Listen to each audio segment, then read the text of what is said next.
Hello everyone, welcome back to my channel. आज मैं फिर से एक रेसिपी के साथ आई हूँ। रेसिपी है मकई का रोटी। मकई का रोटी आप लोग बहुत तरह से बनाए होंगे, लेकिन आज मैं बिल्कुल डिफरेंट तरीके से आप लोगों को बताऊंगी। ये मकई का रोटी ये प्रोटीन से भरपूर है। मतलब मेरा यकीन है या मैं अपनी आँखों से देखी हूँ इस रेसिपी को कि मतलब अगर आपके शरीर में ब्लड का कमी हो और आप इस रोटी को अगर बना करके जिस तरीके से मैं बता रही हूँ उस तरीके से आप बना करके अगर खा लिए तो मेरी गारंटी है 1 महीने में आपके शरीर में ब्लड भरपूर मात्रा में हो जाएगा। ये मेरी आँखों देखी है, मैं आप लोगों को बता रही हूँ। मेरी एक बड़ी मम्मी थी, मैं अपनी बड़ी मम्मी से ही ये रेसिपी सीखी हूँ। उनको ये बहुत पसंद था। ऐसा नहीं था कि उनके शरीर में ब्लड की कमी थी, लेकिन उन्हें इतना पसंद था कि वो हमेशा बनाकर खाती थी। उनके चेहरे पर मतलब उनका एज हो चुका था, लगभग 60-65 ईयर्स की हो चुकी थी, लेकिन उनके चेहरा मैं क्या बताऊँ इतना ग्लो करता था। और जैसे लगता था ना कि हम लोग अपने जैसे इस तरह से अंगुली से टिपका दे तो ब्लड फेंक देगा, इस तरीके से उनका चेहरा दिखाई देता था। तो फ्रेंड्स, आज मैं वही रेसिपी आप लोगों के साथ शेयर कर रही हूँ।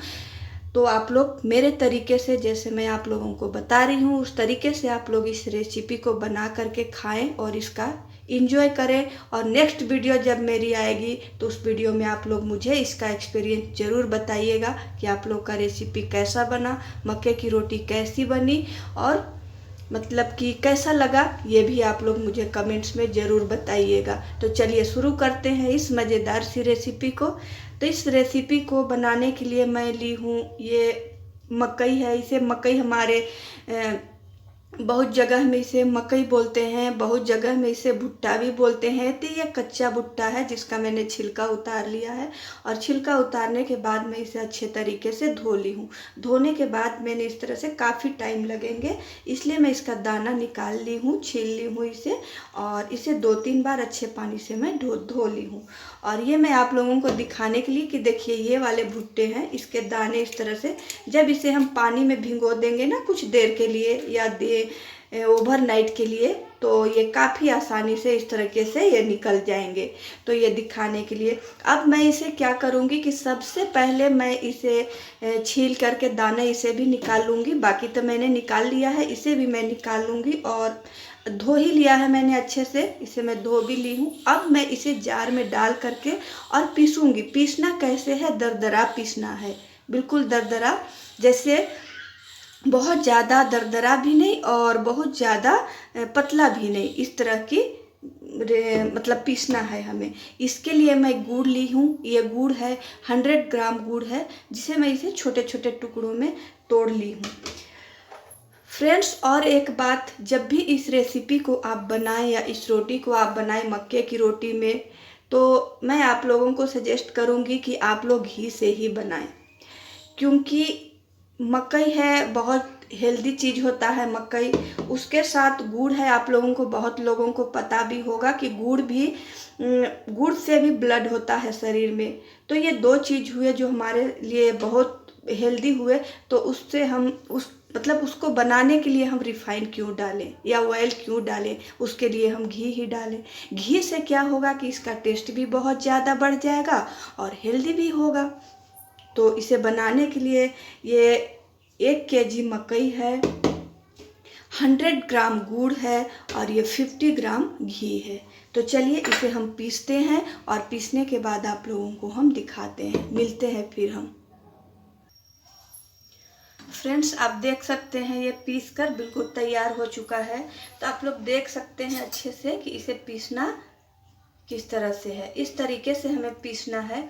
अगर थोड़ी पतली हो जाती है तो आप लोग उसमें चावल का आटा मिला सकते हैं या फिर थोड़ा सा बेसन मिला सकते हैं, लेकिन कोशिश कीजिए कि सिर्फ मकई का ही हो, भुट्टे का ही मतलब मिश्रण हो, क्योंकि उसे टेस्ट थोड़ा अलग हो जाएगा। और सिर्फ भुट्टा का हम बनाएंगे तो टेस्ट इसका बहुत अच्छा आएगा। लेकिन अगर पतली हो जाए, आप इसको पीस रहे हों तब अगर पतली हो जाए, तब के लिए मैं आपको बता रही हूँ। कि थोड़ा सा चावल का आटा आप डाल दें या फिर थोड़ा सा बेसन डाल दें। अब इस गुड़ को हम इसमें डालेंगे और डाल करके इसे हम अच्छे तरीके से मिलाएंगे।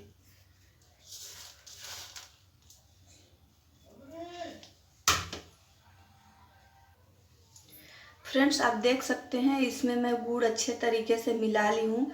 जब मैं स्पून से मिला रही थी तो ये अच्छे तरीके से नहीं मिल पा रहा था, तो मैं इसे अपने हाथों से मसल करके और अच्छे तरीके से मिला ली हूँ। और मिलाने के बाद अब मैं चलती हूँ अगली प्रोसेस में। तो अब मैं ये गैस ऑन कर दी। गैस ऑन करने के बाद तवा रख दी गर्म होने के लिए। तवा भी गर्म हो चुका है और तवा गर्म होने के बाद मैं इसमें घी डालूंगी और घी डाल करके इसे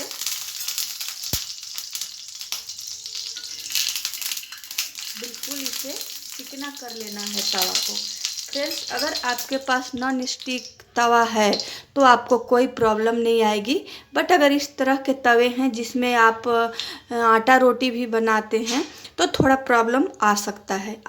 प्रॉब्लम क्या आएगा कि आपको निकालने में थोड़ा दिक्कत होगा। तो उसके लिए आप क्या करें कि तवे को अच्छे तरीके से धो करके और धोने के बाद तवा को थोड़ा तेल या घी डाल करके और उसे आप थोड़ा चिकना बना लें। और चिकना बनाने के बाद फिर इस तरह से आप डालते जाइए और डाल करके इस तरह से घुमा दीजिए। अगर नहीं घूम रहा हो तो इस तरह से आप इसे अपने हाथों से डाल दीजिए और धीरे धीरे इसे फैला दीजिए।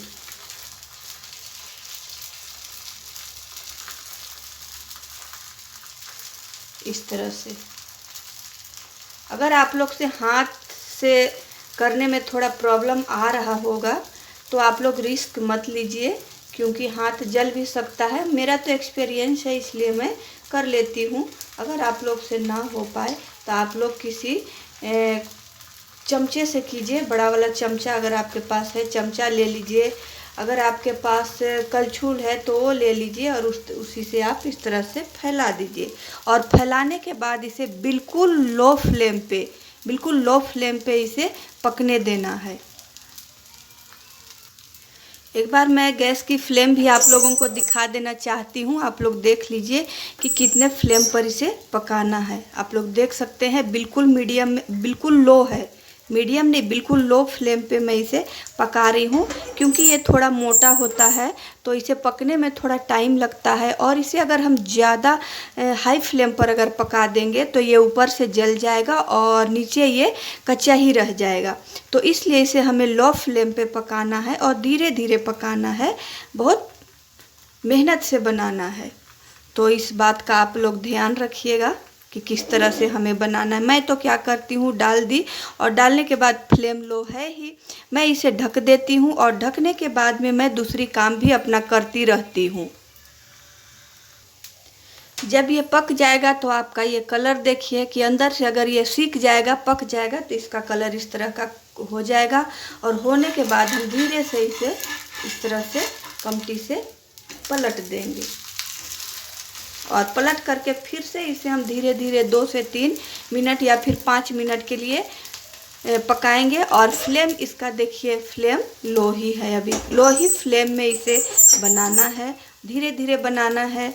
अगर ज़्यादा टाइम लग रहा हो तो आप क्या करें कि आप इसे डाल दें और डालने के बाद में आप इसे, अगर आपको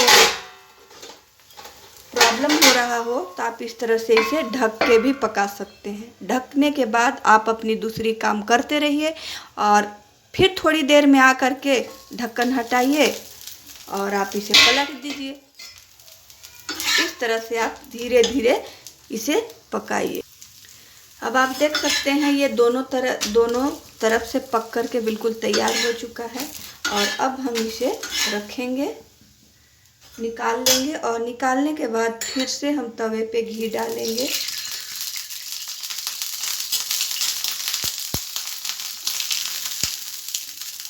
घी डालने के बाद इसे हम फिर से मिलाएंगे और मिलाने के बाद फिर उसी तरीके से हम इसमें डालेंगे। इसी तरह करके हम धीरे धीरे सारा बना लेंगे।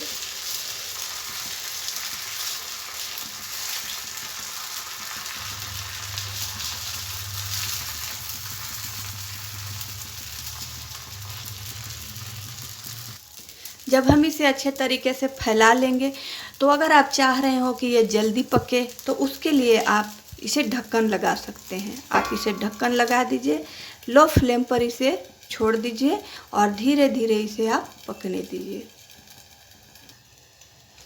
अब जब हमें लगेगा कि 2 मिनट हो गया है तो इसे हम ढक्कन हटाएंगे। आप देख सकते हैं कितना अच्छा ये हो गया है, पक गया है। अब इसे हम आराम से पलट देंगे और पलटने के बाद फिर 2 मिनट पकने देंगे। अब इसी तरीके से आप देख सकते हैं सारा रोटी बन करके तैयार हो चुका है। सारा रोटी बनकर तैयार हो गया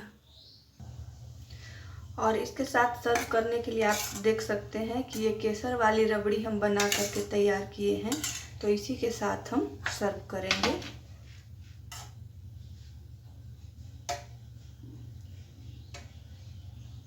केसर वाली रबड़ी के साथ या कोई भी रबड़ी के साथ इसका टेस्ट बहुत ही अच्छा आता है।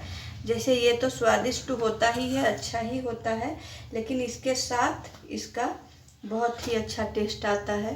तो चलिए हम चलते हैं अब सर्व करने की प्रोसेस में।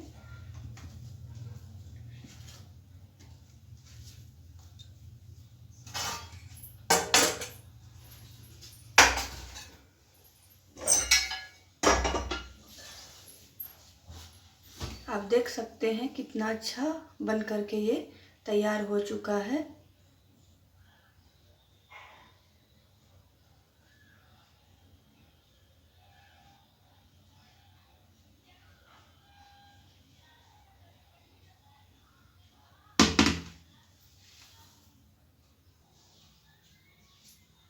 ये बहुत ही अच्छा बन करके तैयार हो चुका है।